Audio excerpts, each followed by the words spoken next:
A golf cart like that, but how? You make do with what you can make do with, and we're trying to make it so that for the recreate what we're going to see here on Labor Day. You can never actually recreate it, but it's annoying and it's distracting and it makes practice more difficult. But it's one more thing that they have to fight through focus-wise. So it was what we did. And Cleo said, I mean, it was annoying enough to be sitting there, and he said, when it was a couple feet behind you, it was maddening. But he said, it, as he put it, it prepares us for the worst. Is that your idea? Get them ready. I want them when they go out on Labor Day, for no matter how loud the crowd is, for them to say, God, at least it's not that freaking thing in my ear. Honestly, that's the goal. Is just like when you try to put looks up, you want your defense to give a look to your offense that's better than what you're going to see, ideally.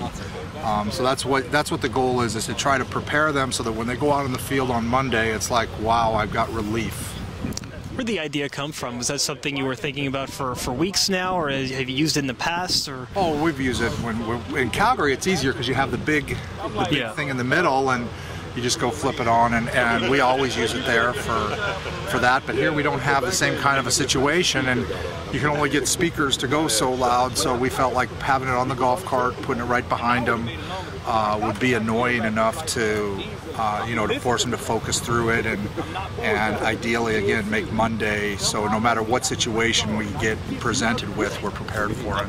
The Ticats sent out an email this morning about the fact that there's less than 1,000 seats left for Monday. Obviously there'll be a lot of Argo fans there, and unlike recent years, this is a game where both teams, and it's a battle for second place.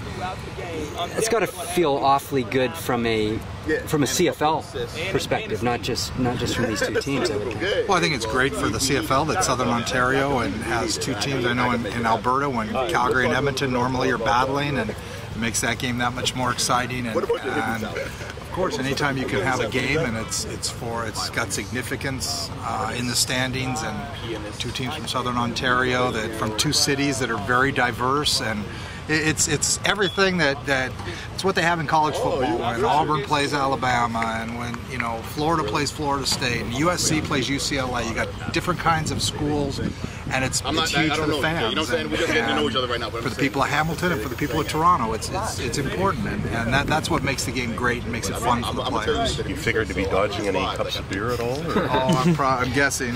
You hope not. You hope that they have some class about it, but you just never know. I've been hit on the head with a battery there, and I've had situations happen there, but yeah, I try to prepare the team for it. That you have to stay focused on the task at hand. You can't get involved in anything else, and that's part of why we did what we did today, so they can really work on focusing on play by play by play. When it is that loud, is it a reliance on signals from Cleo calling the plays, that sort of thing? Yeah, there's silent counts and different ways to go on silent counts and that type of thing. So it's not even the silent count, because we've had that in from the beginning. Okay. It's more of how unnerving it is to have that sound in your ear all the time, that it forces you to really focus on what you're doing and not allow that to distract you. So that's what the goal of the whole deal is. Sanderson drew the short straw on that one. It's just actually we all have our responsibilities. Maybe it is, I don't know. I know he's got a headache right now. He finally, after the third period, he figured out he could get out of the cart during the period instead of sitting there. But are we going to see James Robinson play Monday, or?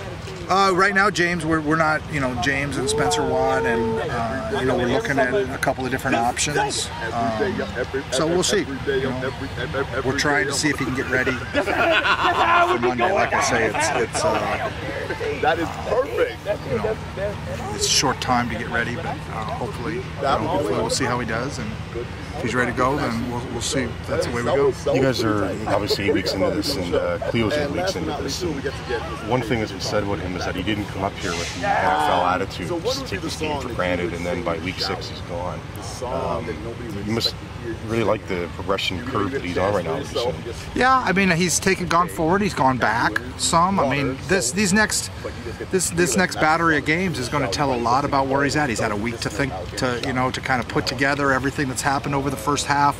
And now he comes out and he's not a rookie quarterback anymore. I mean, he's a quarterback that's got 8 games under his belt. He's won some, he's lost some, he's gone through some good things, he's gone through some tough things that he hasn't done real well. So we need to see him progress now to the point where he plays like a veteran quarterback. One thing he said he's starting to get a handle on is he's getting a step ahead of the defenses, which took a while for him to get, but the important part is he's getting at that point. Correct. He's getting to the point where he's seeing things faster and he's able to react quicker, and so the ball comes out quicker, and he's understanding our offense and what we're trying to accomplish and that type of thing. So that's the important thing, is for him to understand what we're doing and be able to come out and function like a pro and like a veteran. And you know, I feel from day one he's had the poise of a veteran. He's never once been flapped or never once gotten uptight about anything. He goes out and executes his job. But what he's gotten better at is identifying what's happening and then putting our offensive play on top of whatever the defense is doing and being able to react quicker. When you had him working out in the winter, Jim, was there anything where